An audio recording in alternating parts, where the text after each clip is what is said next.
order, please. Roll call, please, Madam Clerk. Councilmember Bertano. Here. Councilmember Loy. Here. Councilmember Panduro. Here. Councilmember Tim. Here. Councilmember Thomason. Here. Vice Mayor Vaccaro. Here. And Mayor Price. Here. We have a quorum. Thank you. Public comments. Madam Clerk, would you please begin the process for public comments, please? Yes. Persons wishing to address the City Council on subjects on the agenda may do so at this time. The Council cannot discuss or take action on matters not on the agenda for this meeting. Please use the raise your hand feature or press *9 on your phone to request to speak. Speakers are limited to 3 minutes per item. And we just have the one item. And we have new business, just one item, Madam Clerk, if you would please. Item 1, discussion and direction regarding funding options to maintain service levels within landscaping and lighting maintenance districts numbers 7, 11, and 13. And I believe our presenter is Chris Lewis, Management Analyst of Public Works.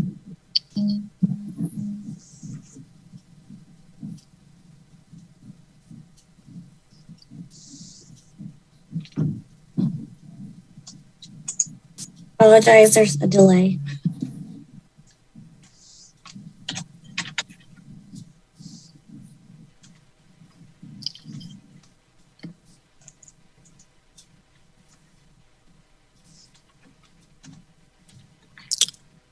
And our presenter is Chris Lewis, Public Works Department. Sorry about that. Can you hear me now? Okay. Christina, I'm sorry. All right. Good evening, Mayor and members of the City Council. My name is Chris Lewis with the Public Works Department, and we are here tonight for a presentation regarding funding options to increase landscape maintenance services for LLMDs, number 7 Rolling Hills, 11 Paradise Valley, and number 13 North Cordelia. This workshop is a follow-up at a council's direction provided, at the direction council provided at the December 21st, 2021 council meeting. And we do have a lot to get through, and only, I realize just a short bit of time for presentations and discussions and to hear from the public. So I'll be speaking just a little more quickly than normal. Just as a reminder of the history of these LLMDs, staff identified a potential fiscal year 21-22 budget deficit for each of these districts back in June of 2021 during the annual budget and assessment approval proceedings.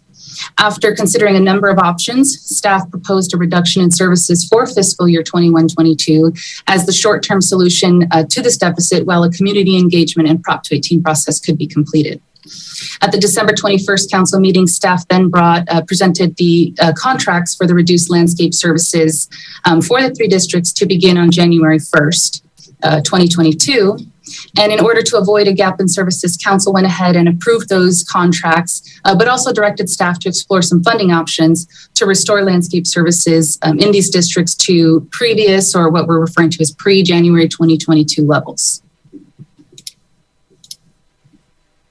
Since December 21st, staff has worked with our consultant NBS, specifically their community engagement division, Civic Mike, to establish a website for the LLMD residents where they can get the latest news, they can get updates, they can sign up for important email notifications. And just as a side note, this website is available to all residents in any of the city's 16 LLMDs. So aside from the postcards and flyers that have been going out to the residents of these 3 communities, the Civic Mike website has been and will continue to be the primary informational hub as we move through this process and for during future day-to-day operations. Staff has also worked with the city attorney and the finance department to revisit some of the funding solutions that are legally and practically available to us at this time. And we've conducted 2 town hall meetings, the first being on January 25th with the residents of Paradise Valley and North Cordelia. That meeting had about 50 attendees. And then we also had the second town hall on January 26th with the residents of Rolling Hills, and we had about 30 attendees. The goal of these meetings was to inform the residents about the options being presented to you tonight and to get their feedback.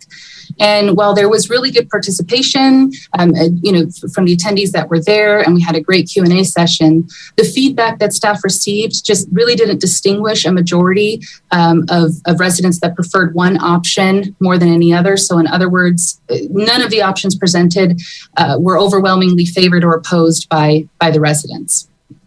At this time, I'll go ahead and turn it over to the city attorney to discuss some of the different funding options. Then it'll hop back over to me. I'll go over what each of these options potentially will cost. We'll open it up for questions and discussion. And then finally, we'll wrap up with council's direction to staff and next steps. Hey, good evening, City Council. My name is David Lim. I'm the acting city attorney. I wanted to present with you the various options that are available legally under Proposition 218 and under resolutions passed by the City Council under the Landscape Lighting and Maintenance Act of 1972. Council directed city staff and the city attorney's office to come back with options in addition to what you passed on December 21st, and that is our intention today. Is I'm going to present you the legal options. And in order to do that, I want to give you a little bit of background of the history of the Landscape and Lighting Maintenance Act, because it gets a little complicated. Because as you know, in 1972, the legislature passed the Landscape Lighting and Maintenance Act, which is codified under the Streets and Highways Code. And in the late 1980s and early 90s, the City Council of Fairfield established most of the landscape and lighting maintenance districts that we're talking about tonight, specifically districts number 7, 11, and 13. And these were basically a tool to allow new subdivisions to have a higher level of landscaping maintenance than the general fund at the time was able to provide. And it was a standard practice to have these all over the state and in many cities.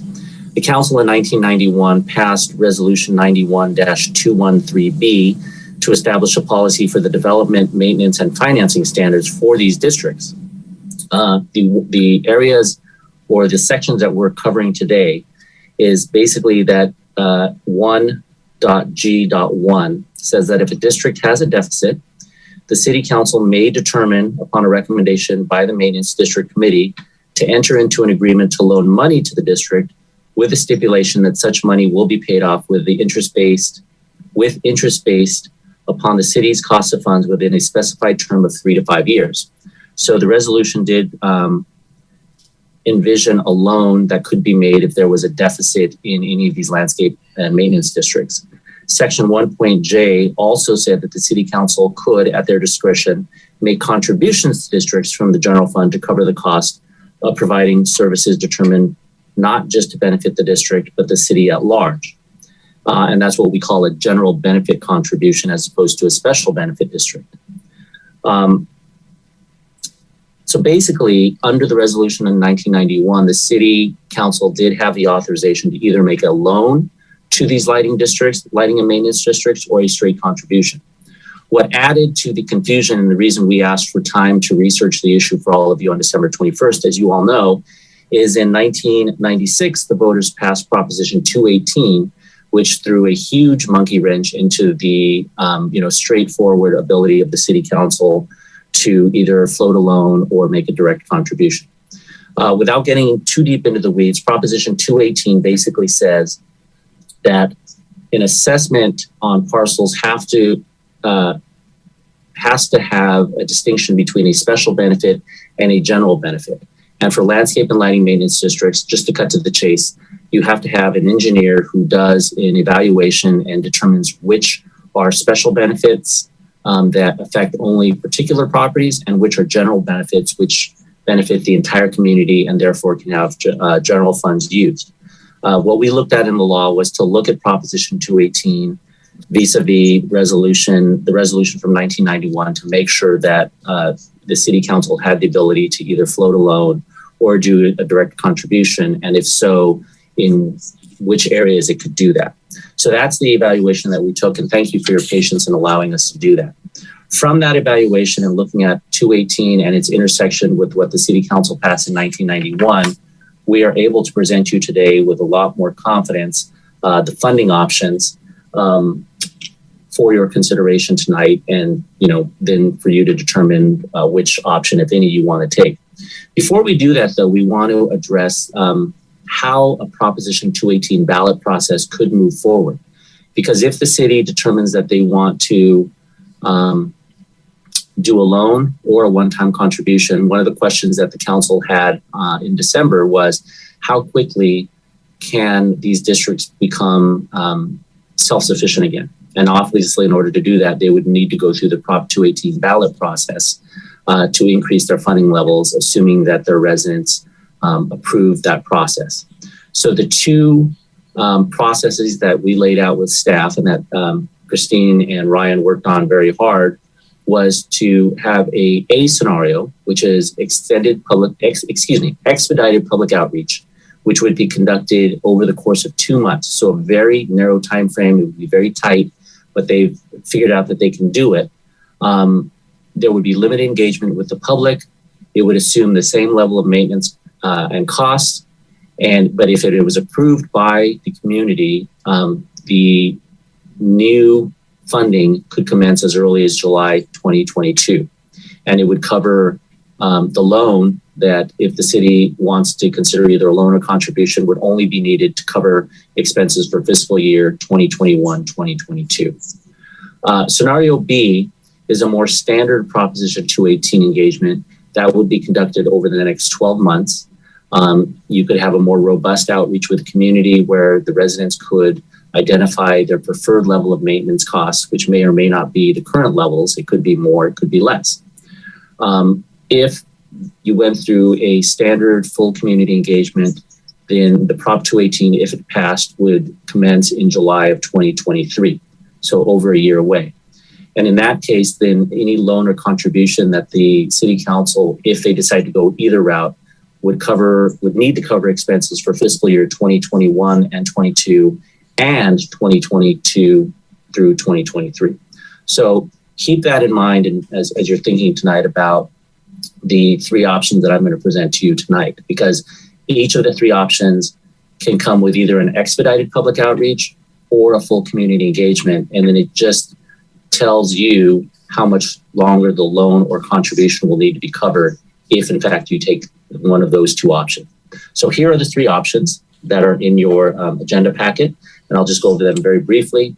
Option one is that the city council authorizes the use of general fund money as a loan to cover the landscape lighting districts talked about today.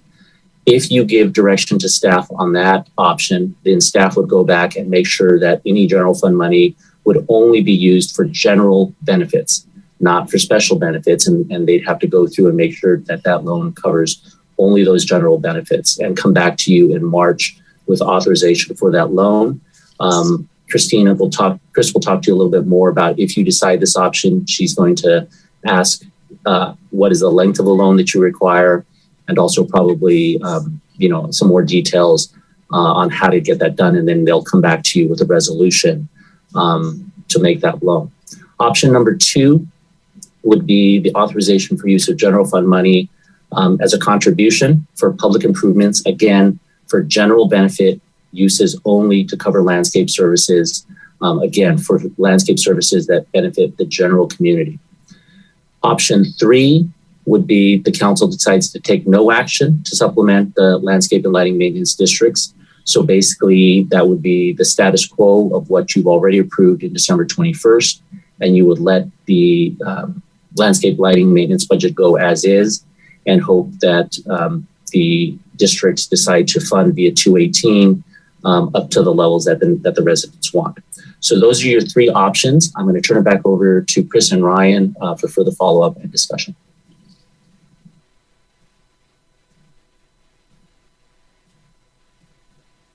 You're still on mute, Chris. Sorry, thank you.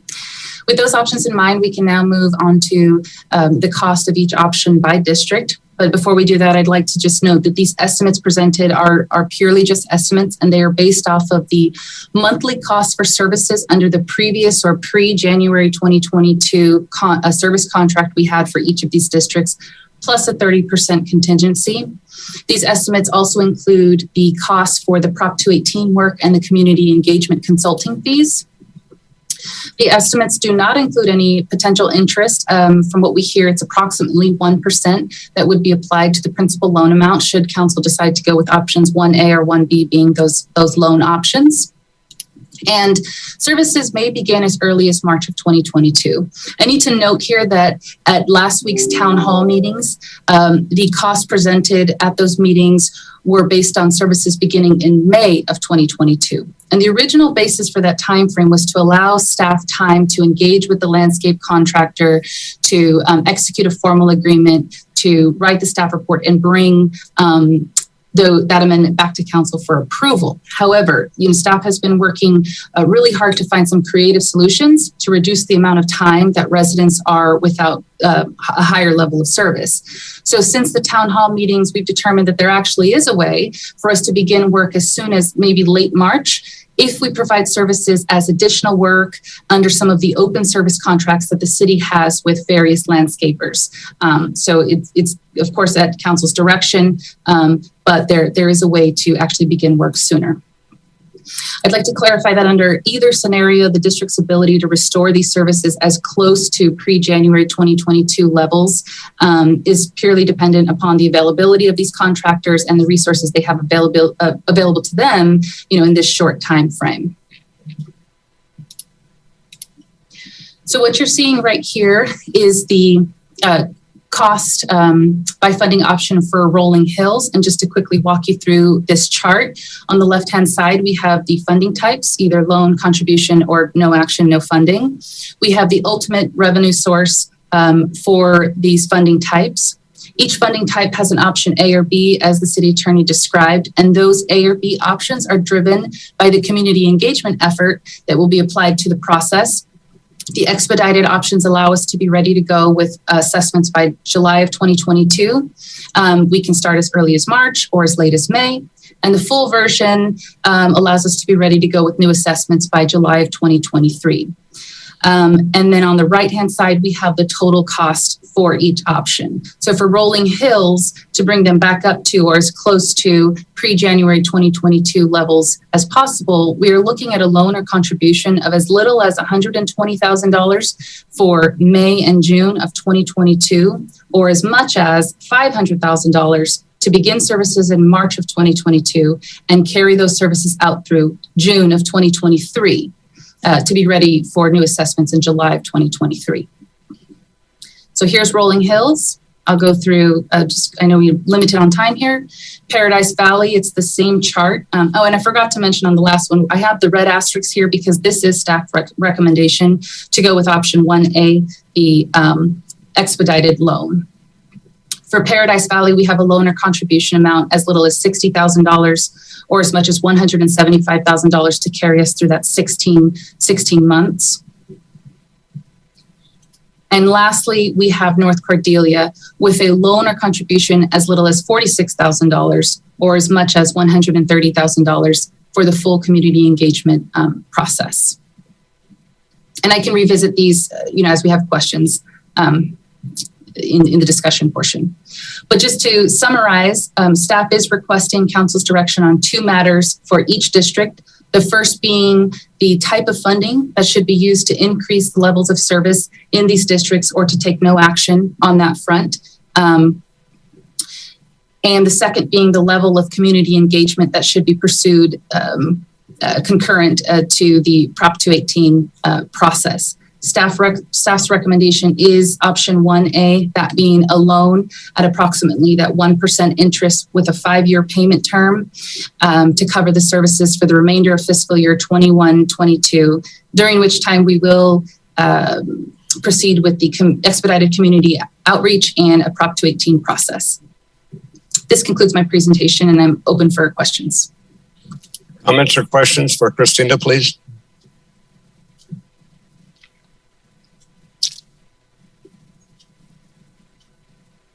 Mayor, I have a question. Go ahead, please. Thank you. Tim. Thank you. What is, if you did the full, what is the total, I couldn't write quick enough, the total amount that we could be lending over into 23? Into 23, we have about 500, 700. 805,000. Sorry. 805,000. I copied 805,000. Okay, thank you. I would like to mention that should the Prop 218 vote fail or the residents reject increasing assessments, any loan that's made to these districts would have to be repaid by way of reducing services over that 5-year time frame in order to make those loan payments.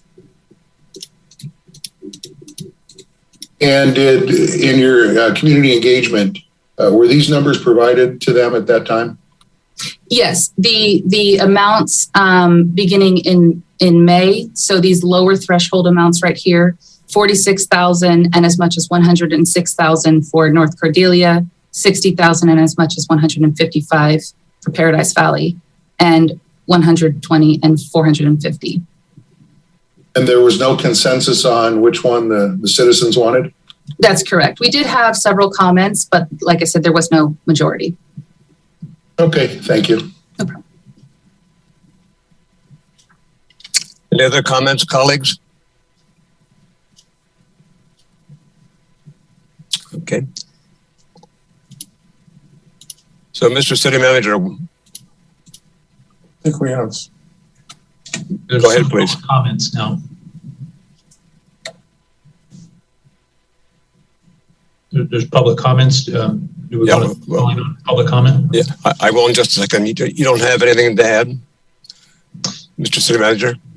No, I think Okay. Staff's lined it out, and we're interested in hearing from the public and then getting some direction from council. Okay, Madam Clerk, if you would, please.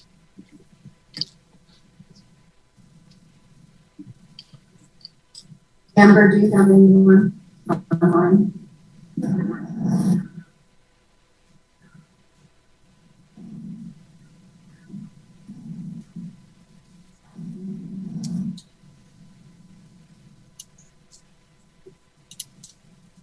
Great, thank you. By the way, Karen, we cannot understand your speech very clearly at all. Thank you for listening to the citizens. Councilman Tim, your question was very well founded. What do the people want? We have started to form a committee for the citizens in all three groups. We held a meeting today. The people that they have spoken to and the people that I've spoken to are extremely unhappy. We do not want the options of Band-Aids. We want this problem that took a long time to take place to be addressed properly. And the way we're looking at it, these districts need to be redrawn. They need to be redesigned, and they need to be addressing what we have in the way of special needs area. I'm in District 11. We pay for a 3,100 foot strip of landscaping that is not visible to any resident that's alongside the freeway. It has approximately 300 trees and about 700 plants. We pay for the maintenance on Manuel Campos also, which is a general use area. So the need for redrawing is there. I believe you will not get the citizens voting for anything in the 218 process until there's some credibility here, that there is some fairness, that there is some consistency, and the standards that were in place up to January in the way of landscaping, as you're talking about going back to try to get back to that point. Our landscaping does not look good. The landscaping in Rolling Hills has got extensive problems. The people there are very, very unhappy, as you heard in the last meeting. So the people are very, very unhappy. Let's not mince words here. We don't want what's taken place. We're unhappy that it took this long to even be addressed. We pay people to oversee these things. They should have picked up on this, and it should have been resolved. All that said, we want to work together. We want this to be done properly and to be paying the right tax. We want a beautiful city, but we need people to do their jobs. We're willing to volunteer and to work with, but you're not going to get anybody buying into a 218 that's going to need 66%, as I understand, to support an increase in tax. You're not going to get it. A brand new district would be requiring, I believe, only 51%. approval to be able to be instated as a new district. So there's many options that are open to us, but they all are on the basis that your people want it. And Pam, we need you to be participating with us. You've been absent in all the needs of our district to which you are our person. So please step up, work with us, help us, and get this problem taken care of. Thank you so much. I appreciate your time tonight, all. Thank you.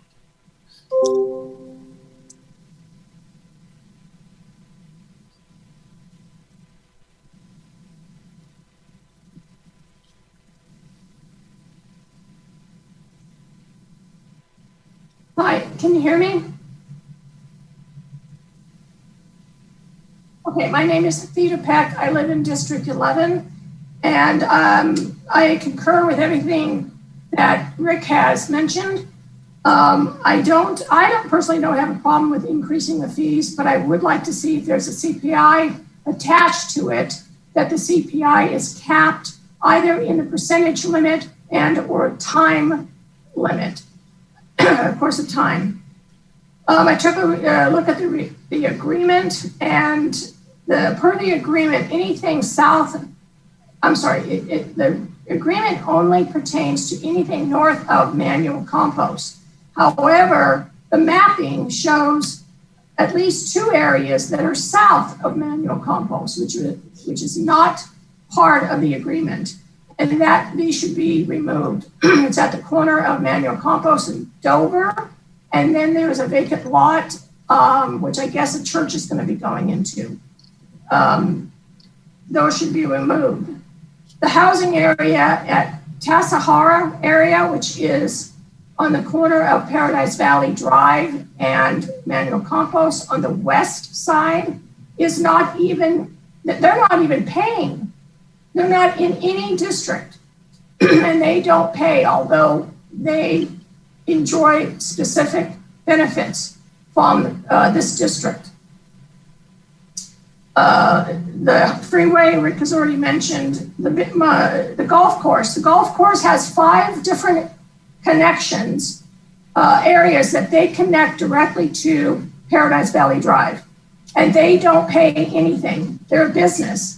Now, my problem is they don't pay, but the businesses, and I'm losing my voice, sorry. The businesses that are in District 13, I think, down at Green Valley, North Cordelia, they pay into it. So I'm kind of wondering, why do they pay into it, but the golf course, which is a profit-making enterprise, does not pay into it? And that they would probably be a good source of part of this. The entire specific needs to be redone and addressed. Yeah, that's just everything that Rick said too. So those are my concerns. Thank you. Mr. Mayor, this is David Lim, the acting city attorney. I just want to bring to your attention that we are at 5:58 and the regular meeting scheduled to start at 6.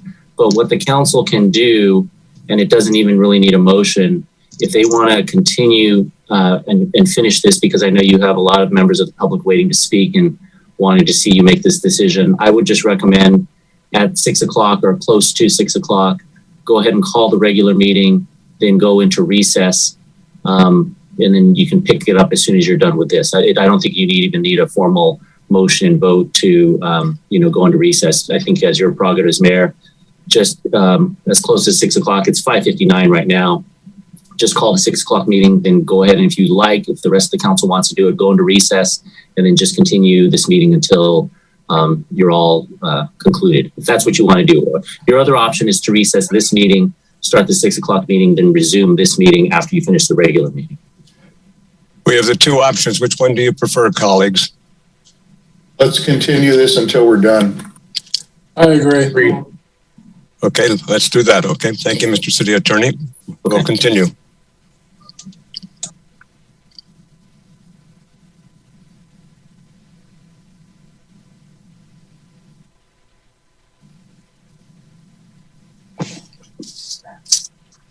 Good evening. So my name is Steve Gerritsen. I am a resident of Paradise Valley. I'm also the president of a homeowners association in Paradise Valley. And we've been monitoring this very closely, looking at how this affects our community. We have approximately over 800 homeowners in our association. So we have a direct line to communicate about these changes. And I've spoken with a number of homeowners. They're not happy with this change. I'm sorry, Ms. Lewis, I don't think you actually heard some of our conversation in the workshop last week. We do agree on something. We do agree that scenario A, option 2, would be good for us. But as Rick stated, and many in this same meeting that I met with Rick and some other folks today, we think this is half-baked. You need to go back in and really look at those LLMDs. You need to look at what we're paying for and make sure that we, the homeowners, are actually paying for what we're getting. I'm sorry, but we should not pay for maintenance on Manual Campus. Maybe when it used to be, God, I don't remember what it was before it was Manual Campus, but Manual Campus now is a common use road. We don't need to pay maintenance on that. That's a general fund. So I'm going to encourage you guys to put your city engineers, have them go back, rethink this. If it means we got to pay some more taxes, I don't think you're going to get a lot of argument. But I'm going to be very selective on what I support out to our community. Okay, I'm done. Thank you. And Mr. Mayor, it is now just after 6 o'clock. And for any of those watching that may just be tuning in, our study session or work session from 5:30 p.m., the special meeting, is running a little long. So the City Council is going to adjourn the regular meeting and go into recess and finalize hearing from residents on discussion of lighting and landscape maintenance districts, and then resume the regular council meeting after they conclude this special study session item. So with that, Mr. Mayor, I'll turn it over to you. Okay, we'll go into recess. And then we'll continue this meeting, please. May I just add a little clarification? Because what I heard from Mr. Johnson and Mr. Gerritsen was that the residents would like to make sure that they're paying their fair share, or that the special benefit calculation is special versus general benefit calculation is updated with the current improvements and services provided by the district. And during the Prop 218 process, we are also, our part of our plan moving forward is to bring a contract to council with our consultant NBS for them to re-engineer the district based on the current services and improvements. So those calculations will be done over the next few months or 16 months, depending on which pathway we choose to go forward. The difference being in the expedited version, we would continue with the current improvements and services. There will be little to no change of the current services and improvements the district is providing, whereas in the extended version, it gives us a little more time to adjust, to hear the feedback from the residents, adjust boundaries if needed. But I just wanted to address that those calculations will be done regardless which path we choose to move forward with. Thank you, Christina. Next speaker, please.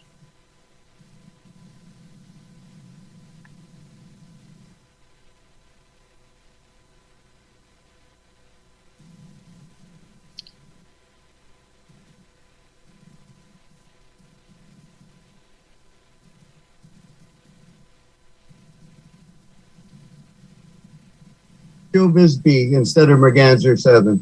And I live in Rolling Hills, District 7. I originally thought the expedited pathway might be the better way, but then talking to Chris and then listening to the conversation here to even look at re-engineering the districts, I'm a little concerned that if we do this in an expedited fashion, we are going to slap another Band-Aid, as someone else said, on a problem, and we're going to end up with a half-baked and poorly executed program once again. I've been involved in the landscape maintenance district for a number of years now, and it's had a lot of parents, but not a lot of long-term parents. So it would be nice to see if this could actually get some attention to really address the issues and the problems, and let's get the district straightened out so the boundaries are correct, that the people are paying their fair share for what we're actually getting, and that people understand the work that they're paying for. People do not know what's in the contracts to what they're paying for. And people would really like to be able to take the time to look at, okay, so if you edge all of Hillborn, for example, that costs X number of dollars. Now, if you do this, it costs that. So there's sort of a menu option for people to look at so they can honestly understand how much it's costing and where is the cost. Right now, no one knows really where the costs are except a few of us who spend the time digging through the budgets. That's really all I have to say at this point, but let's not do this too quickly because we'll end up with the same problem again down the road. And I don't want to see this again.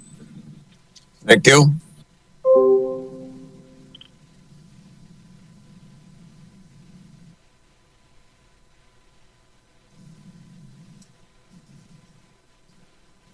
Can you guys hear me?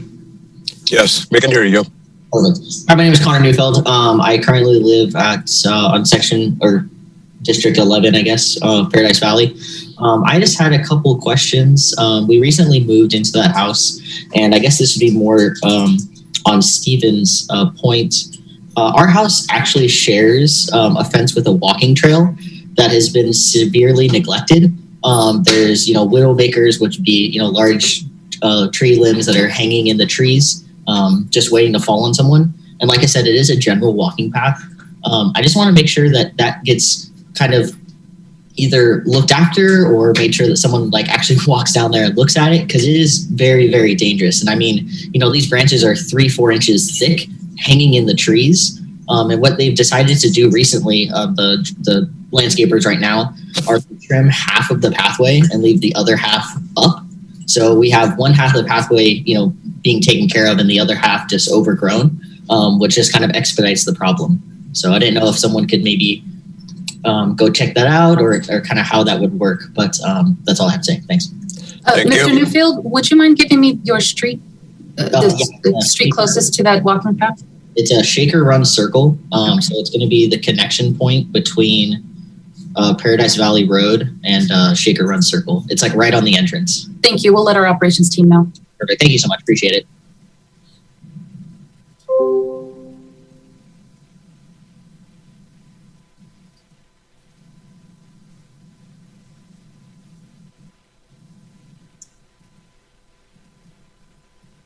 Can you hear me? Yes, we can. Thank you. Great. Thank you very much.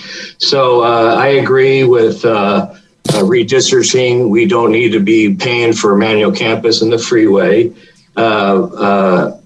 Perfect lead in. I have issues walking down Paradise Drive, and I brought this up at the town hall. Well, with liability, and we got 2 days, today and tomorrow, high winds. So I'm not walking out there because there are going to be could be branches coming down. And I asked Mr. Lim about liability. Boom, goes back to the city. So that's where maybe the general fund needs to kick in, because you got liability issues going on.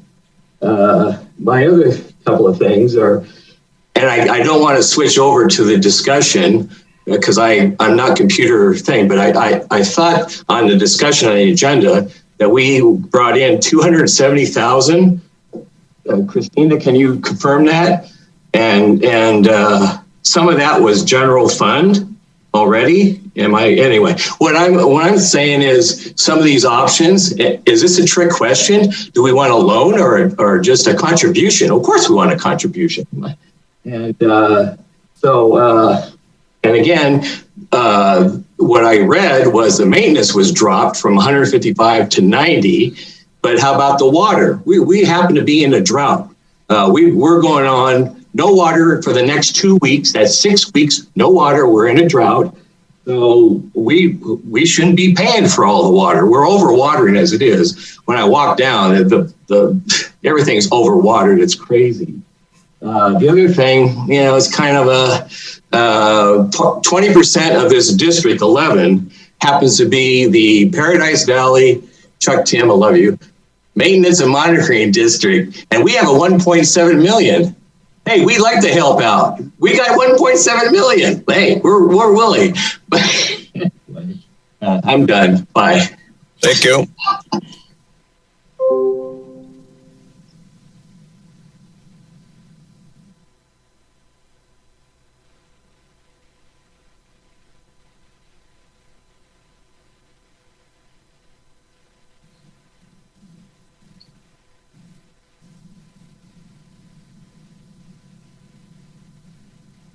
Yes, Joe Green, Heffern in North Cordelia, part of District 13.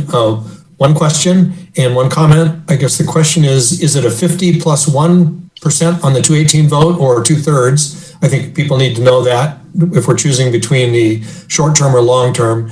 And the second question is, any 218 vote needs to include a CPI. Thank you. Thank you.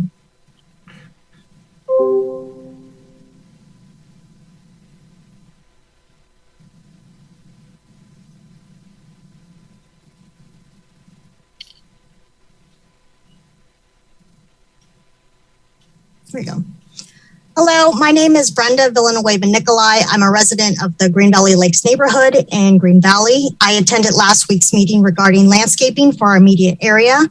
The Prop 218 information is a bit confusing regarding approving the tax dollars to true up the budget, but I am in support for option 2 with the contribution and not option 1. That is the recommendation with an added interest of 1% on top of the dollar amount to cover only until July 1st, 2022, because it doesn't address the upcoming fiscal years, and that's something we need to work on. While I'm not opposed to truing up the landscaping budget, as I'm well aware expenses have increased over the years, but I'd like to see a specific change in our current landscaping process if we're going to see an increase in the landscaping budget.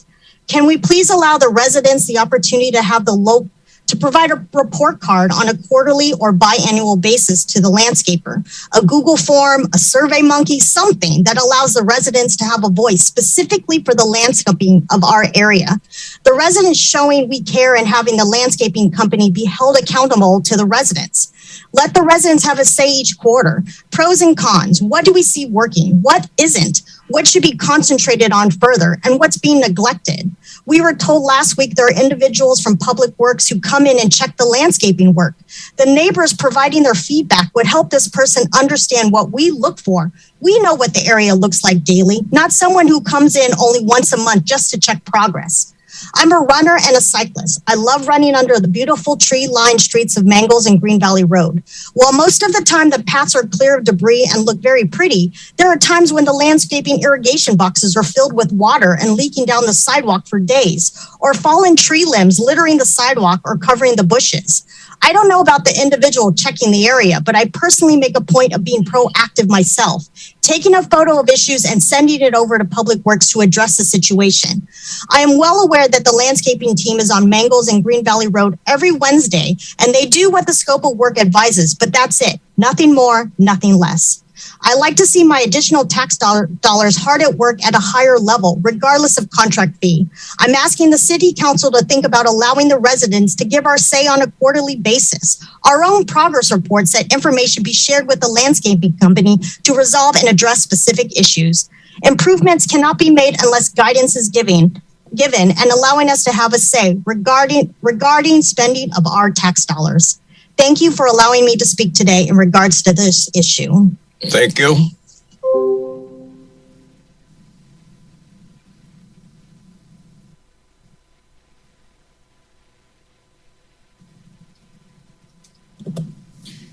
Hello, this is June Johnson. Want to confirm you can hear me?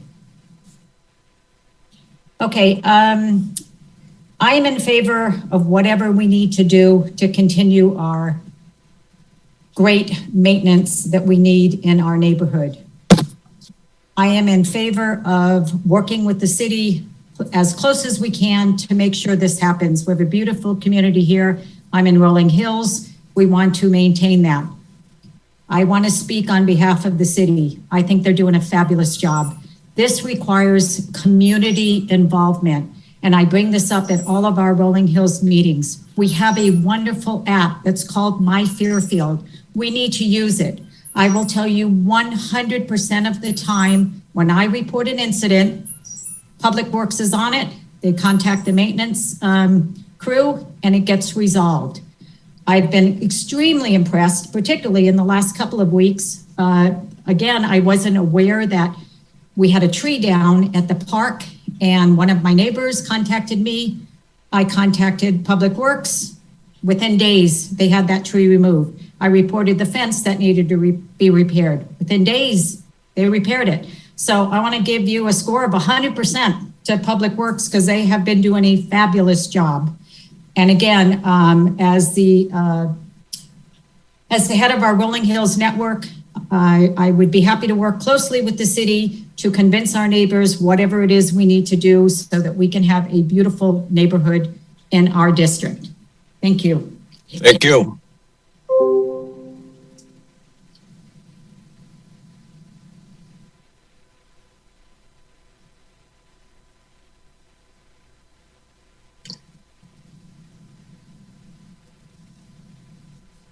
Okay, so we will conclude this meeting and we'll go right to our regularly scheduled meetings. Thank you. Mr. Mayor, before we do that, I think for one, Mr. Lim has one clarification to make because there was a question asked on the vote threshold. And then what we would like to get from council tonight is some directions so that staff knows how to proceed, based on the options that were presented. Okay, thank you. And Mr. Mayor, there was a question from a member of the public on the voting procedure under 218. The voting procedure is a majority of residents would need to approve it. It's not quite a 50% plus one. It would just be as long as the no votes don't exceed the yes votes. So hypothetically, you could have a tie. And the votes are weighted based on the amount of assessment against each parcel. So a parcel that has more assessment, special assessment, gets a weighted vote as opposed to someone who has less of a special assessment. Okay.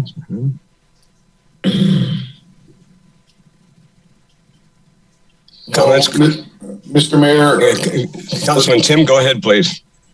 Thank you. So you want our recommendations during this meeting? We're not going to kick it over to the end of the council meeting, correct? Correct. All right. Well, then I'll start. I understand staff option at 1A, listening to the concerns. This has been going on for a long time. Staff would be burdened. You got 2 months, hustle up. I think it is due for a review, and I'm comfortable with 1B. And I understand that, we talk about charging them interest on a loan. And I guess my question would be for Mr. Gasaway. Mr. Gasaway, we don't have to charge interest. It's kind of like me lending my wife money, right? That's correct. Under the original resolution 93 213B, it states under section 1G1 that the city council can provide a loan with interest. Let me make sure I'm reading the right section here. So long with the stipulation that such money be paid with interest, but it would be council's prerogative if that interest rate were set at 0, say, so that technically you'd be in compliance, but ultimately no interest would be assessed. Okay, thank you. Then, Mr. Mayor, what I would like to do is take our time, and whether we kick it out 16 or 18 months, but community involvement, this is what got us in this position, I think, is we haven't had the community involvement, not because they didn't care, it's probably because we didn't listen. So my vote would be 1B and like no interest. So that would satisfy what we have to do. Thank you, sir. Thank you. Councilwoman Moy, please. Thank you, Mr. Mayor. I have a couple of questions. I also believe we need to take our time. We shouldn't rush this. It seems that there are a lot of questions still there, and I don't think that we should be charging any kind of interest. that'll be down the road, of course. But Mr. Garrettson brought up the maintenance on Manuel Campos Parkway. Are they actually paying for that parkway? Because that parkway is used from people all over to get to Vacaville, all over. And they shouldn't be paying that. The city should be paying for that, I think. So I think there are a lot of things that we need to look at. Also, we do need to communicate better. These are special assessments. And I feel like sometimes we, as a city, overlook these things and just kind of move on, even though, you know, again, it's a special assessment. They're paying extra taxes and they need to get some bang for their buck. So we should have some kind of regular, you know, once we get this settled, we do need to get some kind of regular communication with the folks who are paying the freight. So as Ms. Villanueva said, she brought that up several times, and I agree. I agree with that. So yeah, I think we have a little bit of work to do. We see the residents are really want to help on this. We will take them up on that. We appreciate them doing that. And those are my comments, Mr. Mayor. Okay, thank you. Councilwoman Bertani, please. Thank you, Mr. Mayor. And thank you to all of the speakers who took your very important time to join us this evening. I'm in favor of full-blown community engagement on this issue for sure, not an expedited process, so that we can have a robust conversation about the prospect of redrawing these districts. I think it makes sense. And I'd like to see us do a contribution, because what it sounds like to me is that, you know, our residents, including myself, are concerned that, you know, we're paying for things that kind of really aren't our response or shouldn't be our responsibility. So why, you know, force the residents to pay back a loan over the months ahead as we investigate this very real and demonstrable problem? Why can't we do a contribution? Why can't we, you know, have the robust conversations which intuitively sound like they're going to be, you know, ending in some kind of a redistricting effort for these districts? So I think that, you know, the residents have made clear that they're willing, they want to work with us. They're willing to work with us. They want to give us input. They want to be a part of the process. And we can't ask for more than that. We really cannot ask for more than that. So I'd like to see, again, a contribution from the city, and I'd like to see robust community engagement over the coming months so that we can get this right, one and done. Okay, thank you very much. Any other comments, colleagues? Councilman Tonneson, please. Thank you, Mayor. So, Chris, you had mentioned that the redrawing of the lines, that is in process? No, the special versus general benefit calculation will be conducted by NBS in either scenario. We do have an opportunity to redraw district boundaries, get community feedback as to which services and improvements they want to continue with, or maybe drop off the service contracts if we take the extended route. I like that direction. Okay, thank you. Any other comments, colleagues? And Mr. Mayor, can I take a moment just to address Councilmember Moy's question, and also I think Councilmember Tonneson sort of alluded to it with the redrawing. The reason, and Council may already know this, but just so members of the public also understand, questions were raised about why certain streets that are now main streets are part of the landscaping districts. And the very short answer is that when these districts were formulated in 1988, 1989, and 1990, they were new developments. And so the streets that were listed were the only, in many cases, were the only ingress and egress into these new developments. The developers wanted them landscaped and wanted them to be kept nice because you wanted to attract people into your new development and buy them. And so, I think both the public is right and the council is right. But in terms of saying, why are they there? They were there because when the communities were first formed, you basically took farmland and built new subdivisions. And it was in the benefit of the developers and the homeowners to have a nice entryway into your development. But obviously, as time has changed, they've now become major streets, and there are many different ways in and out of these neighborhoods. So just thought I'd share that with the community who asked the questions about why certain main streets are still funded. Okay, thank you. Any other Councilwoman Tanjiro, please. Thank you, Mayor. I'm in agreement with doing a more extensive community outreach because, again, we've heard the community today, and I think it's important to listen to them, and because it is where they live and it is what they see every single day, as long as with the rest of the city. My one question I had was, I understand the difference between a contribution and a loan, but can someone speak to the risks in both, if one is higher than the other, if we do go with regards to the two, between a contribution and a loan? So I'll jump in there. Ultimately the risk is the same money, and it's the general fund, right? So there's only so much capacity the general fund has to provide all of the general services that the city offers.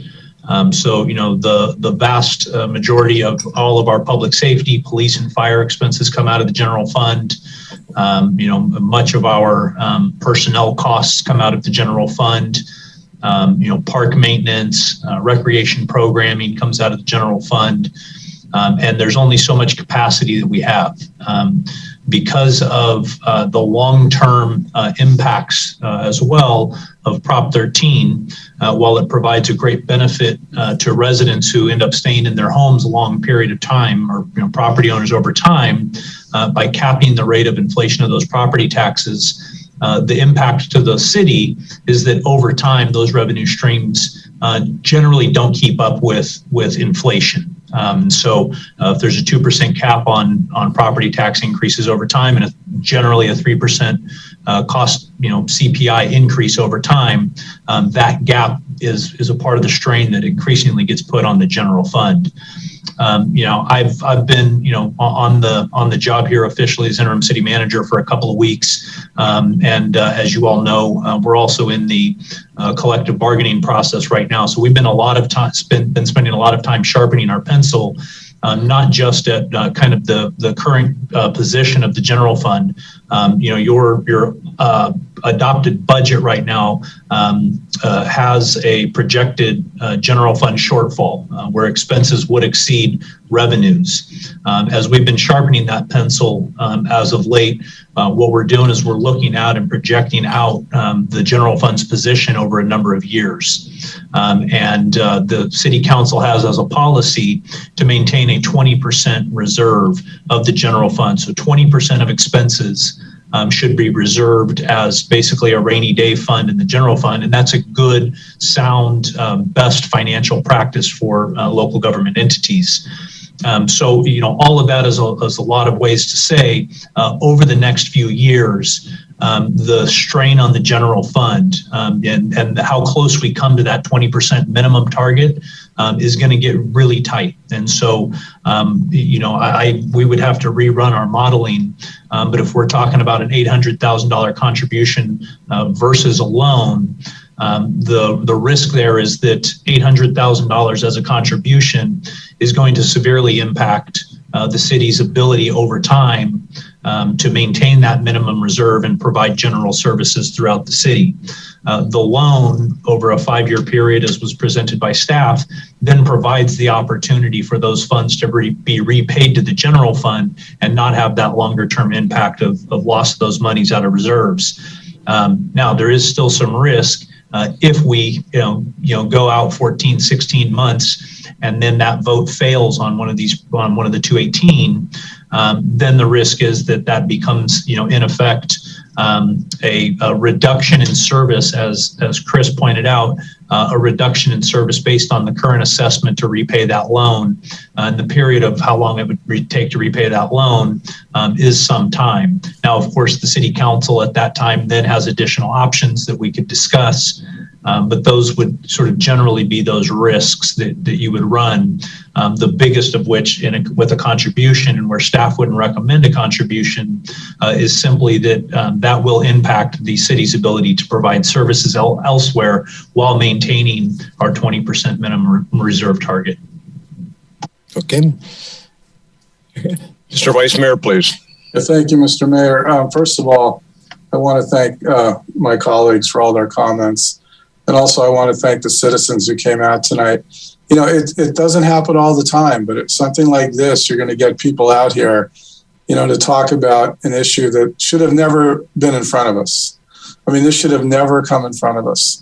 You know, this is the city's responsibility and we need to deal with it. I agree with Councilman Tim that, you know, we need to take our time. I believe Councilman Moy said the same thing, you know, that we need to take our time and try to get this right, because this should have never come in front of us. I mean, this has been some neglect that's been going on.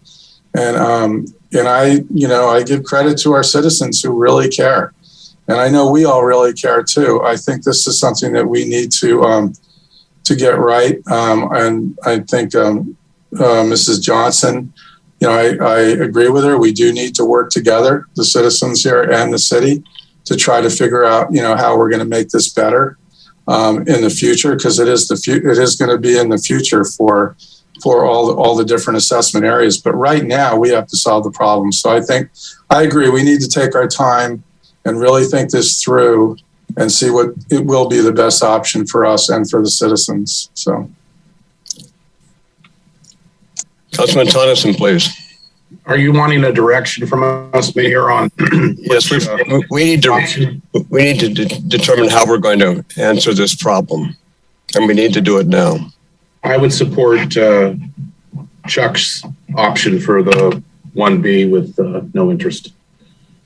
Okay, is that a motion, Councilman Tonneson? I can make that a motion. Is there a second to that motion? I'll second it. Okay. Okay. Roll call vote, please, Madam Clerk.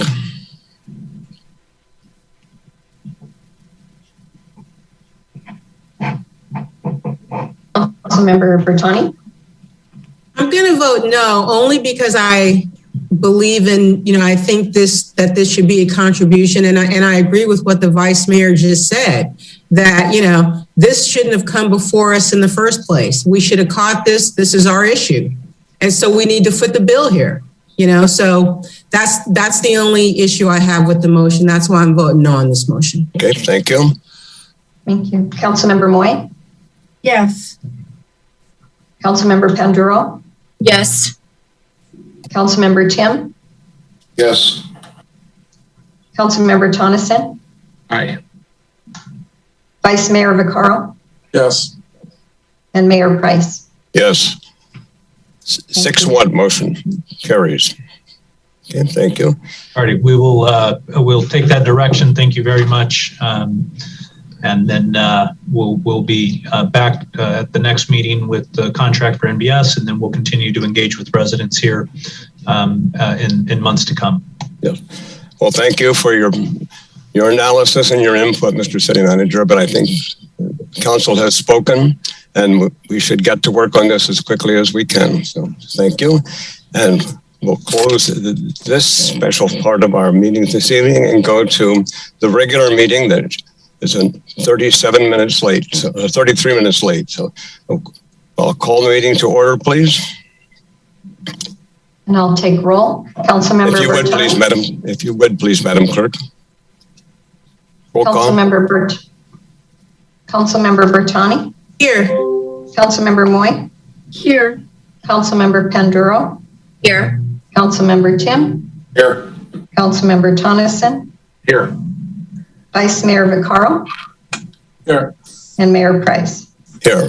Motion carries unanimously. So let's go to the invocation, please, Madam Clerk. Our invocation will be led by Pastor Sam Morris from North Bay Church of Christ.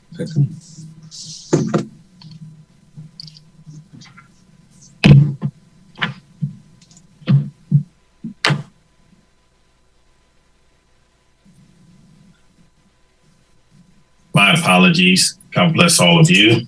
Good to see you all here. Will you please bow with me? Wise and loving Father, we thank you on behalf of all who are gathered here. We thank you for many of your abundant blessings, dear God. Father, therefore, we pray for our mayor. We pray for our various levels of city officials, dear God. Particularly, we pray for our assembled council members who are here tonight. Father, we pray that you would enlighten us. We ask you for your supernatural wisdom. Father, they will be making tough decisions. Father, help them carefully, Father, consider all the relevant information that will be shared, dear God. Pertinent points, Father, that we can clearly understand to make the situations as they brainstorm to evaluate the options, considering the pros, considering the cons, dear God. Help them become unified in making all their decisions, the best possible decisions that are possible, Father. Glorious God, you promised in your word to open doors and blessings of abundance for your people here in this city. Father, we ask that you work mightily in them today. Come upon them and cause them to have a productive meeting. Father, lead each and every one of them to make fruitful contributions, dear God. Enable them to think, to strategize, dear God, in ways and purified motives, Father, that will give us the ability to make the desiring things that will work for the good of our city. Bless them and keep them. We ask these things in Jesus' precious name we pray. Amen. Amen. Thank you, Pastor. God bless you. Thank you. And the Pledge of Allegiance this evening will be led by Councilwoman Moy.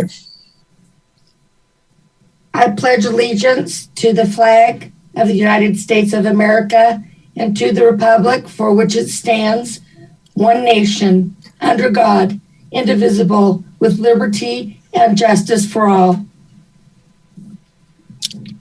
And we turn now to council reports. Thank you, Councilwoman Moy. And we'll begin with the Vice Mayor, please. Oh, thank you, Mr. Mayor. I'll keep this short because, we are running a little late tonight. I just wanted to kind of take my hats off to, we're in the middle of still dealing with the pandemic, and I'm at different school sites every day. And I can tell you, the teachers and the students that are out there are dealing with this as much as anybody or more.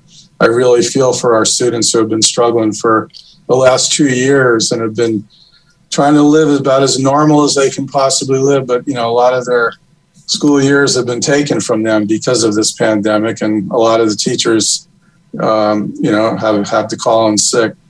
So I give them credit. One thing I wanted to say, and I'm going to get political again here. Okay.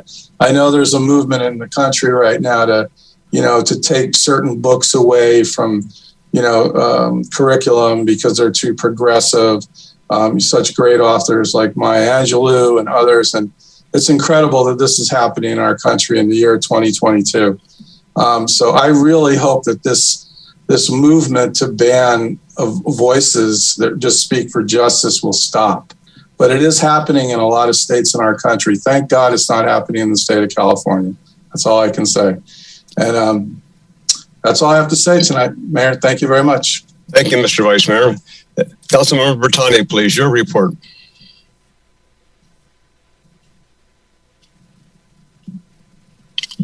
Thank you, Mr. Mayor. I am going to pass on my report tonight because we're running late. So, and Vice Mayor Vaccaro, I agree wholeheartedly with your comments. Thank you. Thank you. Hey, Councilwoman Moy, your report, please. Mr. Mayor, I just want to say Happy New Year to all of our Chinese residents and everybody who celebrates this new year.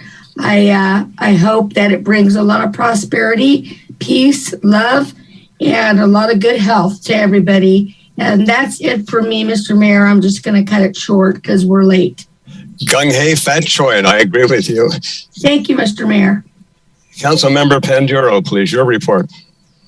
Thank you. No, just keeping it short. Happy Lunar New Year to everyone. It is the year of the tiger, and I think that is all something that we can kind of get behind. We need some strength, courage, and bravery as we face this new year. So may it bring prosperity to everyone. And I see some of my colleagues here wearing red. So thank you.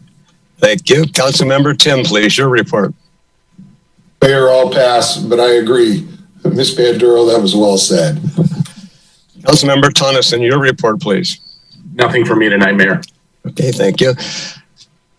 Well, I need to do a little bragging, and I know that we're running late, but Councilman Tim and I were very fortunate to be able to attend the Bandon High School Victory Celebration Parade on Saturday. My hat goes off to all of those folks who participated, not only in that very successful season, but who came together to recognize the great accomplishments of that team. And I should also like to thank the folks over at Holy Spirit Church. I get to go there every once in a while. And yesterday I was over there and I met with the 8th graders and we talked about the Fairfield Youth Commission and the opportunities that await them. And one young fellow, Ethan Nguyen, an 8th grader, sent me a letter saying that he plans to go to the Naval Academy at Annapolis and become a pilot. And what a joy it was to go into the kindergarten and watch those very, very tiny children. And they were learning and speaking very well. So thank you very much. Mr. City Manager, are there any changes to the agenda? No changes to the agenda, sir. And your report, please. Yeah, I will try to follow council's lead here and be really brief.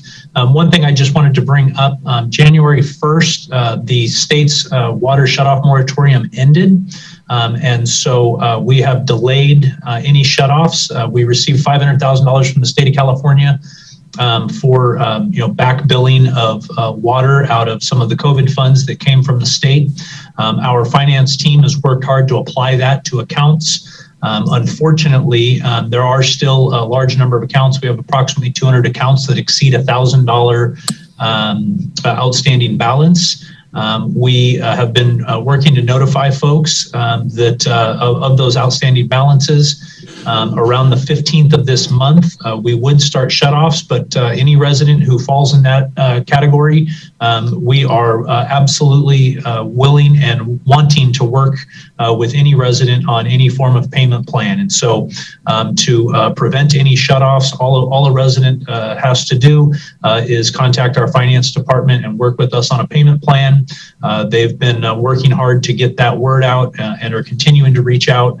We are not assessing any penalties or fees or any penalties or fines, nor are we charging any interest on any of those payment plans. So any residents who may fall in that category, we are asking you to reach out and we're here to help you. And then the last thing that I'll bring up is that our police department has started the process of a strategic plan to make sure that we're providing services that the community desires. And so in an effort to better understand how residents in the community feels about crime and safety in Fairfield, they are looking for citizen feedback through a survey.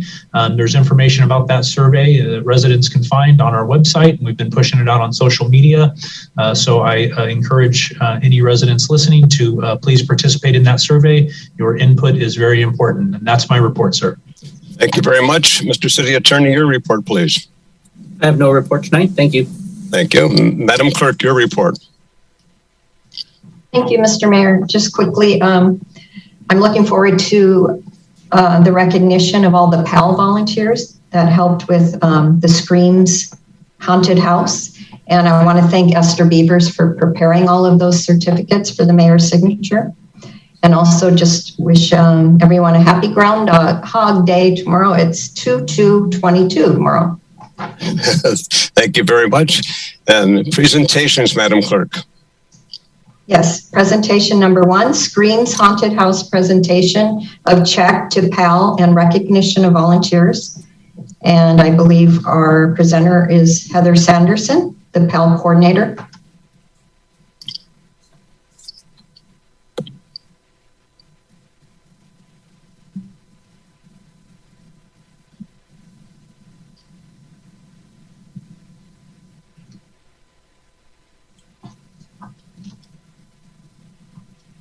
Oh, hi. Hi, Daniel. Hey, how are you?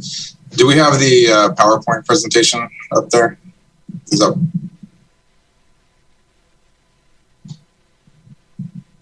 All right, perfect.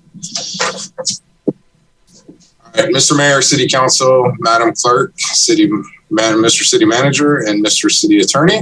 I am Dan Marshall, the President of Fairfield PAL. I just want to thank you all for giving us an opportunity to talk about one of our great PAL supporters and partners. In 2016, Fairfield Police Activities League started a partnership with Eric Land and Screams with an escape room event. As an already accomplished member of the haunted house community, Eric and his team create the entire storyline and props used to bring this event to life. They build on the weekends, mornings, and often late into the evenings. Past themes that he's done have included Laughco Toy Company, the Fairfield Hotel, Carnival Show, and most recently our Fairfield Prep School. Cited as one of the reasons Fairfield was included in the Smart Assets list of top 10 places to celebrate Halloween and rated as one of the top 5 haunts in Northern California. Over 50 volunteers came together this year to create the story, envision characters and traits, and design the experience. And they are listed on the PowerPoint you see in front of you. They created a unique community experience that allows families with older children and a great opportunity to spend time together for less than the price of a movie with significantly more engagement. Their Fairfield Prep School was rated one of the best haunts in Northern California with quotes like, "That was way better than I expected. I didn't know my heart could beat that fast." As PAL president, I was there quite often, and I was able to witness several people run from the exit all the way to the parking lot until they reached their cars. So it was really good. They've served over 1,500 separate visitors this year alone over 4 weekends, with 51% of the visitors coming from out of the area. This experience had a variety of ages as well, not just kids, not just youth, but 28% were ages 13 to 17, 24% were 18 to 24, and 18% were ages 25 to 34, and 20% were over 35 years old. So we at PAL can't thank Eric Land and Screams enough for all that they do. Eric and his team have raised over $35,000 for PAL since 2016, not including this year's efforts. So we have a short video done by Channel 26 staff, and then Eric has a few words. And I just want to thank Channel 26 for doing this, and also Fairfield Unified School District for allowing us to have this program there at the PAL Center. So if you can play the video.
And they often kept running from there. So thank you, Eric. I think he has some words for us and is at the PAL Center right now. Well, thank you, Officer Marshall. Well done. Thank you. And Madam Clerk, if you would read the Banton High School football recognition. Do you have a copy of that, Madam Clerk? Mayor, before we go on, I think we have Eric here to say a couple of words. Oh, okay. Eric, go ahead, please. Yeah, I just want to thank you, Dan, for the kind words. It's been fun putting on the Haunted House over the many years we've been doing this. And this year we're doing a check presentation. And I know it's kind of weird talking about Halloween in February, but I'd like to present this check. We got a couple people here. And we have raised for this year $11,000 that we're presenting to PAL for the 2021 season. There you go.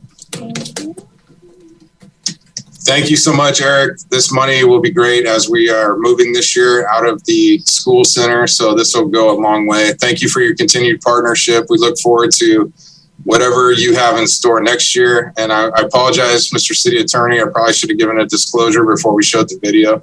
But we're definitely looking forward to what you have ahead. So thank you, Eric, and thank you, City Council, Mr. Mayor. Okay, thank you. And Eric, well done. Thank you. And Madam Clerk, do you have a copy? Yes, President. Okay, if you would, please. This is the Bandon High School football team. Bandon High School football recognition of Coach Sean Murphy. And I'm sorry, I was told you were going to present that, Mayor. Oh, okay, I'll go ahead and do it, please. Okay. Thank you, Madam Clerk.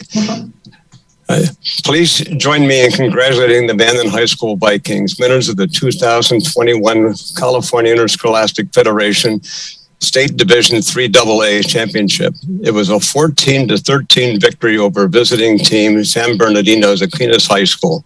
Thank you, Coach Murphy. Coach Murphy was one of my students, so it's with a great deal of pride that I read City of Fairfield Certificate of Achievement presented to Bandon High School football team in recognition of winning the 2021 California Interscholastic Federation State Division III AA Championship, dated this first day of February 2022. Congratulations, Sean.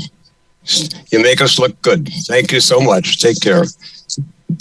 And we now move on to item number 3, please, Madam Clerk. Proclamation declaring February. You're muted, Madam Clerk. I apologize. Proclamation declaring February as Black History Month, and our presenter is Councilmember Bertani. Thank you. Thank you very much, and thank you, Mr. Mayor. As this proclamation will, point out, we've made a lot of progress in this country on civil rights and the story of Black history, and we certainly have a lot more work to do. So this is a proclamation for Black History Month, February 2022. Whereas Black History Month has been celebrated in the United States of America during the month of February since 1970. The theme for 2022 is Black health and wellness. This theme acknowledges the legacy of not only Black scholars and medical practitioners in Western medicine, but also doulas, midwives, naturopaths, and herbalists throughout the African diaspora. And whereas in order to foster good health and wellness, Black people have embarked on self-determination, mutual aid, and social support initiatives to build hospitals, medical and nursing schools, including the Meharry Medical College, Howard University College of Medicine, Providence Hospital and Training School, and the Morehouse School of Medicine, and community clinics. And whereas clinics were well established by individuals, grassroots organizations, and mutual aid societies such as the African Union Society and National Association of Colored Women to provide spaces for Black people to counter the economic and health disparities and discrimination that are found at mainstream institutions. And whereas, as the COVID-19 pandemic has recently shown, A widespread disparity of access to quality health care negatively impacts outcomes for Black people and other minorities. The root of the problem goes deep and back for centuries. And whereas beginning with slavery, a lack of economic opportunity often put medical care out of the reach for many African Americans. Even in good economic times, during the Jim Crow era, whites-only hospitals were commonplace throughout the South. Black medical facilities were often understaffed, underfunded, or completely non-existent. Now, therefore, Harry T. Price, the mayor of the city of Fairfield, hereby proclaims the month of February 2022 Black History Month in the city of Fairfield, and asks our citizens to celebrate the multitude of contributions that Black people have made to our community and to the world at large, and to recognize and educate ourselves as to their central role in United States history. Thank you, Councilwoman Bertani, please. We turn now to the process for public comments. Madam Clerk, if you would, please. Yes, persons wishing to address the City Council on subjects not on the agenda but within the jurisdiction of the Council may do so at this time. The Council cannot discuss or take action on matters not on the agenda for this meeting, but Council members may briefly respond to statements made or questions raised by the public. Ask for clarification from staff, refer the matter to staff, request staff to report back to the Council at a subsequent meeting, or place the matter on a future agenda. To speak on an agenda item, please complete a speaker's card. That would be if we were meeting in person. I apologize for that. When joining via Zoom, please use the raise your hand feature or press *9 on your phone to request to speak. Speakers are limited to 3 minutes. Thank you. And Brian, do we have anyone?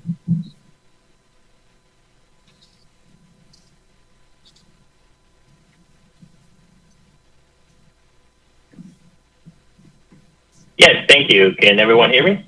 Yes, we can. I see that. Good evening, Mayor, City Council, staff, and members of the community. My name is Leo Callejas, current president of the Solano Hispanic Chamber of Commerce. Just a brief history about, a brief introduction about the Chamber. We are a 501c6 nonprofit organization, and our mission is to strengthen Solano County Hispanic businesses by advocating for opportunities and advance their prosperity and development. I just want to announce to our community that recently the Solano Hispanic Chamber announced their new board for 2022. I want to actually congratulate Councilmember Doris Panduro for her recent re-election, and obviously appreciate all of her contributions and passion that she has in helping our Hispanic owned business and small businesses throughout the county. I always joke that Doris Panduro has been there in the chamber supporting our small businesses since she was a kid, because she's been there for a long time helping our small businesses. I also want to make a polling announcement of great resources that are coming up. The Solano SBDC, I should say now the Solano Napa SBDC, is been promoting a restaurant resilience program, and they are inviting food truckers or food trucks, caterers, locally owned restaurants in the city of Fairfield soon to apply for this great program, where they're gonna be reimbursed $25 if they apply and they obviously elected for a good cause. The meals they prepare, they're gonna be donated, I believe, at Fairfield Soon School District, and it's gonna be a great day because for the restaurants and local food business, because they'll be reimbursed $25 per plate, and typically the orders are gonna be around 30 plates in meals. So great research on that. I also want to make the public announcement. The Solano SBDC Regional Center has a lot of Spanish workshops coming up. You can visit our website, solanohcc.com, to see what business workshops are coming out. A lot of them are free as well, in English and Spanish. So please take advantage of all those resources so that we can get more funding for those great classes. And our local SBDC provides one-on-one advising. So if you are in business that you are looking for help, you don't know what to do, definitely use them. Another research I want to share is that Solano's office, actually I'm going to cut it short. I want to thank everyone for your time today. I look forward to further collaborations in the future. Thank you. Thank you, Leo. Thank you. And we turn to any other public comments, please.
Good evening. My name is June Johnson. I'll keep this short, and I appreciate you all working late tonight with this extended meeting.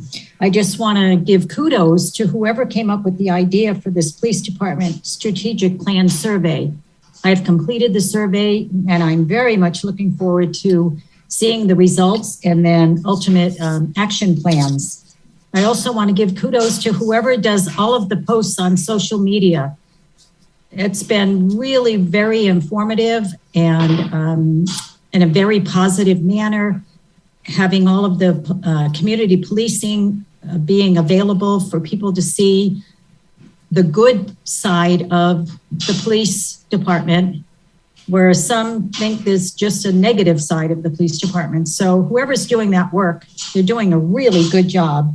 And lastly, I just want to say that your decision to hire Police Chief Cantrell was a very good one. I'm very, very impressed with her. So thank you. Thank you, Jim.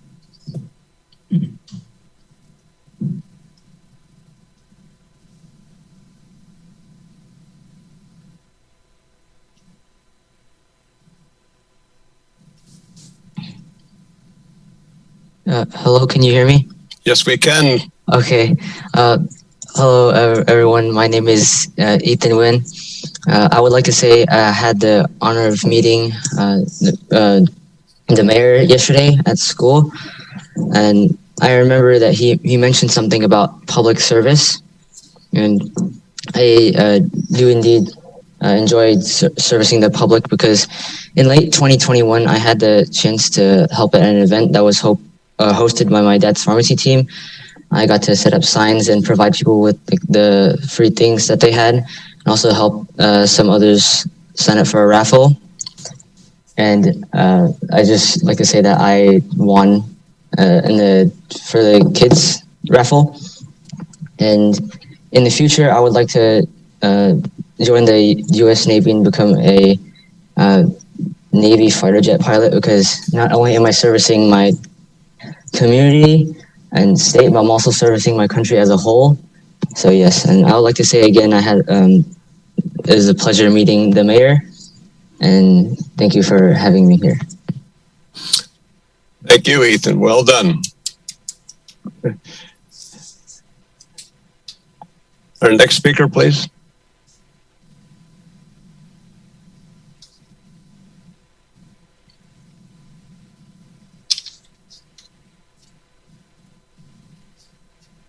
Okay, thank you very much. We'll turn to the consent calendar. Madam Clerk, if you would, please. All matters listed on the consent calendar are to be approved with one motion unless a member of the City Council or the public requests that separate action be taken on a specific item. So moved. Actually, Mr. Mayor, can we ask to see if there's anyone wishing to pull a matter because we're not in public, not in person, so we need to ask if anyone wants to pull a matter. Oh, yes, I'm sorry. I should have caught that too. Any council member want to pull an item from the consent calendar? Okay. Seeing none. And also check to see if any member of the public wants to pull a matter. Anybody in the public wanting to pull an item? Raise your hand or speak up now. Seeing none, I'll entertain a motion then. Madam Clerk, if you would, please. I'll second the Vice Mayor's motion. Okay. Roll call vote, please, Madam Clerk. Yes. Councilmember Bertani? Yes.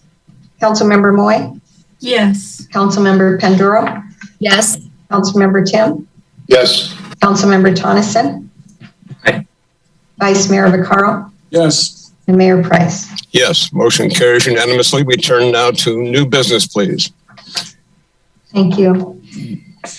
Madam Clerk. Item 12, first reading and introduction of ordinance 2022-02, adding section 2A6, electronic filing of campaign statements, to chapter 2A of the Fairfield Municipal Code to require electronic filing of Fair Political Practices Commission campaign disclosure statements. And our presenter, I believe, is our Deputy City Clerk, Amber Alexander. Hi. I'll share my screen real quick. Hi, Amber.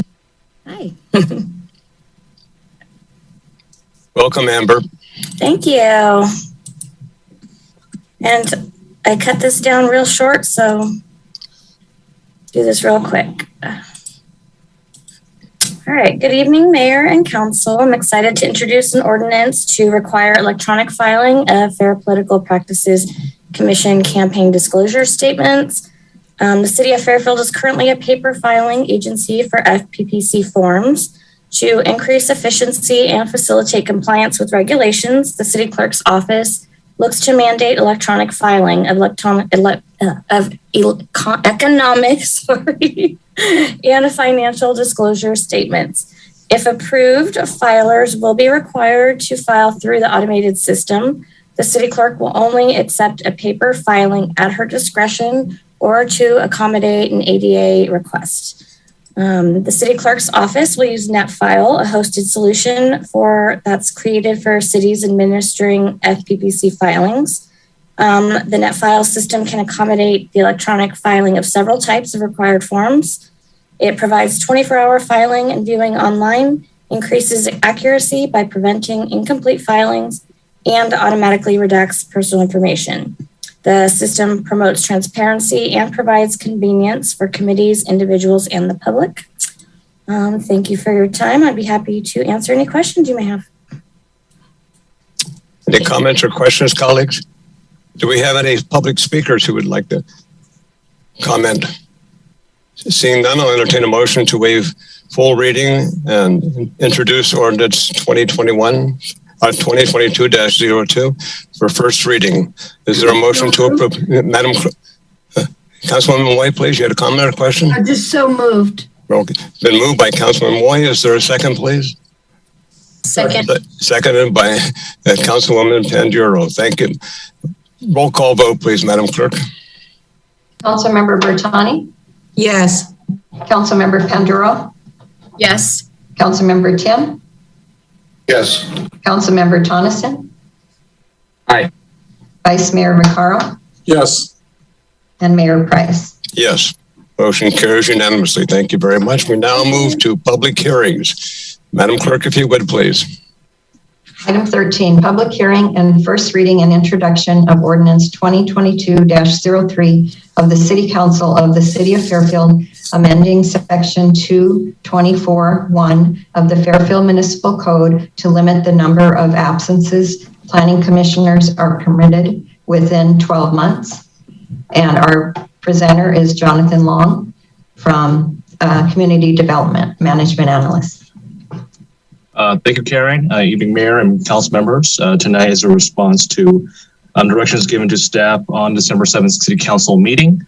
That direction was to come back to council with some language strengthening parts of the test requirements for planning commissioners.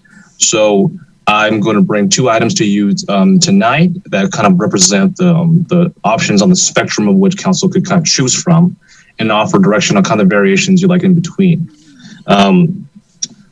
First and foremost, just very high level, the language we're kind of changing is limiting the number of absences that a planning commissioner could miss in a 12-month period. At present, it's 3 consecutive regular meetings or 5 regular meetings in a 12-month period.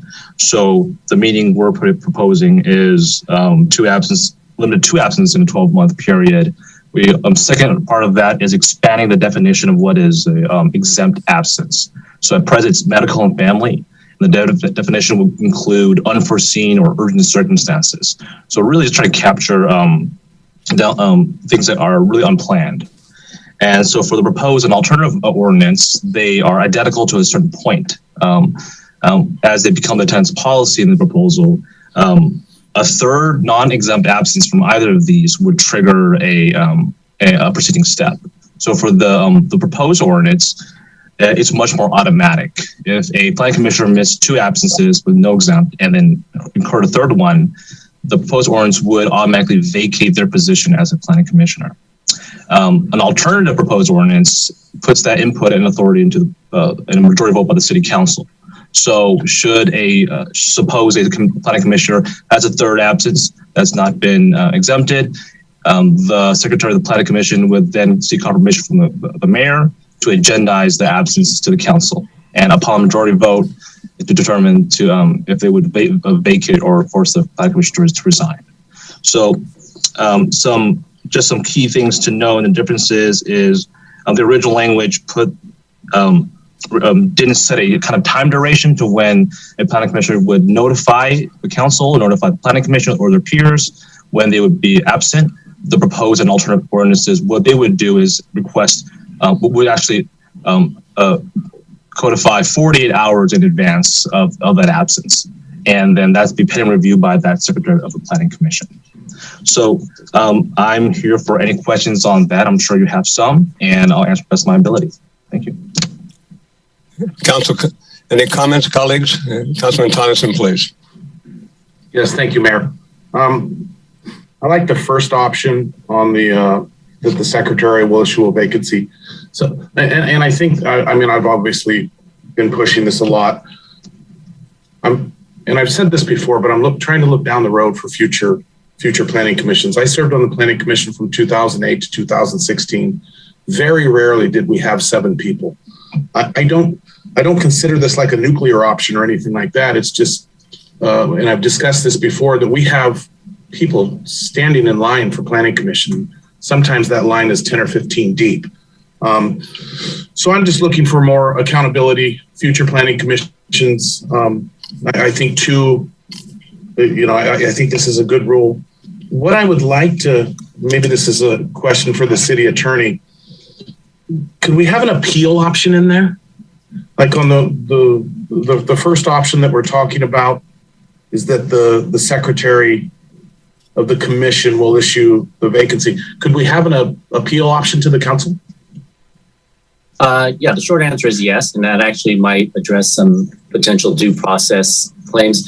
But it's not really an issue with due process because the planning commissioners or commissioners usually serve at the pleasure of the council.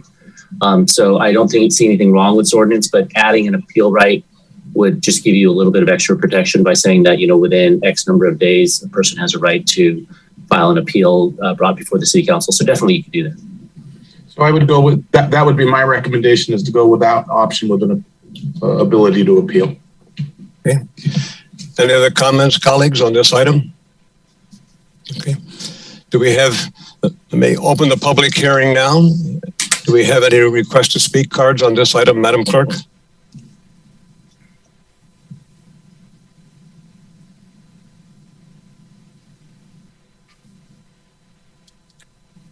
All right, we'll close the public hearing then and bring it back for council action. Mr. Mayor, may I don't know what the council is going to do, but I want to provide some guidance in case there's going to be a motion. Right now before you, you have two different ordinances. You have ordinance 2022-03A and 2022-03B, and they are laid out as Mr. Long described them.